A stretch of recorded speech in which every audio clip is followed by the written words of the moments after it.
This simulates a typical structure, a bridge pier, abutment, a wall, a column, anything that you might see. If you just turn and look around you, you see concrete all over Las Vegas.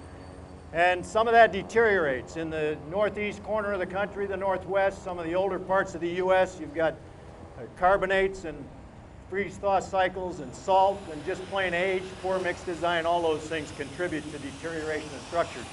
And in many parts of the country, the gunite process, still commonly called that in the field, although officially dry shotcrete, is one of the preferred methods for this sort of what we call dental work.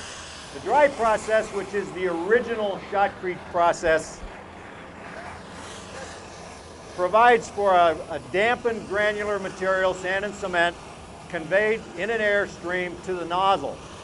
At the point of placement, the nozzle, at the end of the nozzle and the point of placement, the nozzleman is adding the water desired to give him the proper consistency of the material.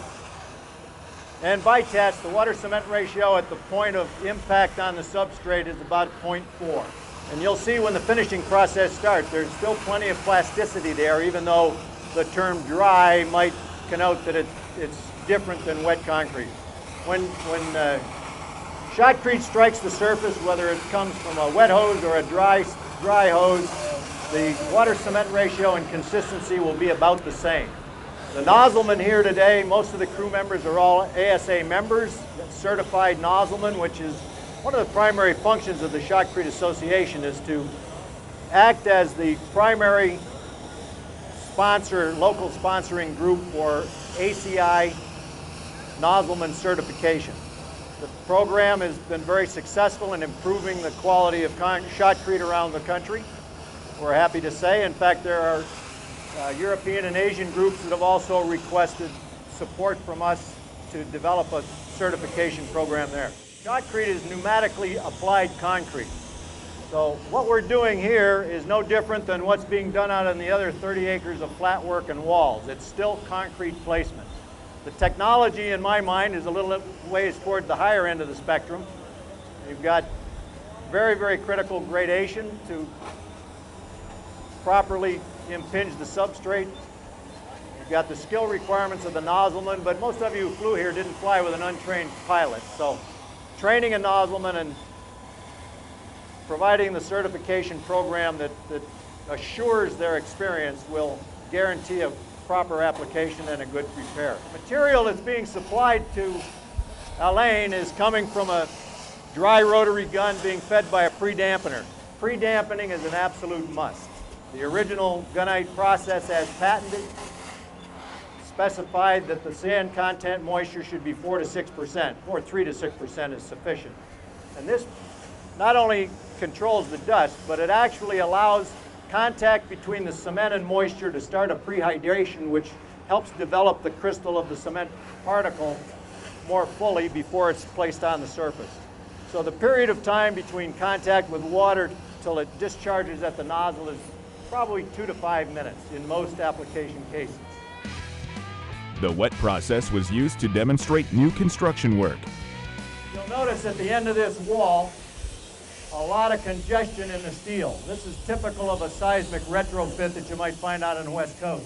One of the important crew members in this application is the blowpipe man that you see following Casey around. And he's going to ensure that no rebound and no poor material gets incorporated behind the steel. The nozzle will go right inside the first layer as you see him placing it now, so that he's sure that the concrete is being wrapped around the back layer of rebar. Blowpipe man is a key partner. This is a real team effort between these two folks. They can probably interchange switching nozzle and blowpipe with each other as well. We're going to take this wall up in one lift, move across. This is where technique becomes very, very important. This concrete is coming out of this truck on this side through a reed pump.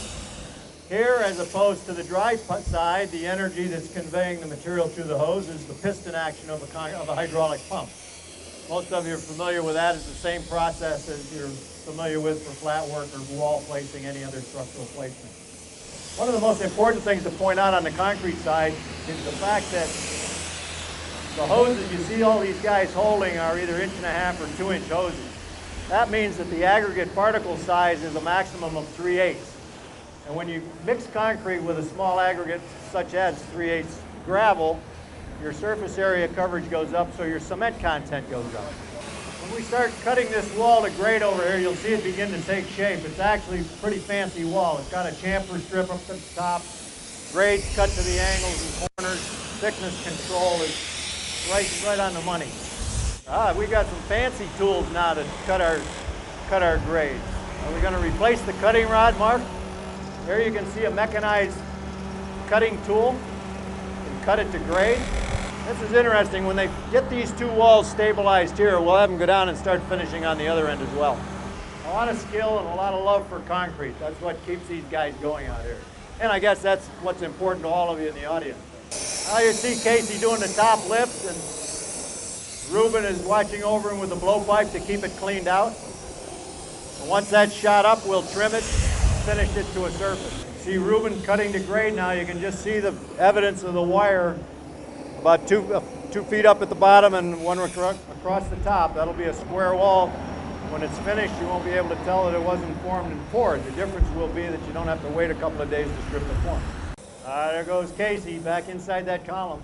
If you'll note now, here skill really comes into play here, and if you watch to get the back side of it, back behind wrapping the back two corners of this form, he puts the nozzle right inside the steel.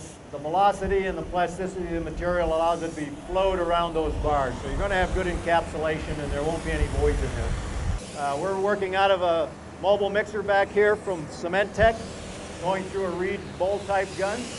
Very productive, very common in the pool business.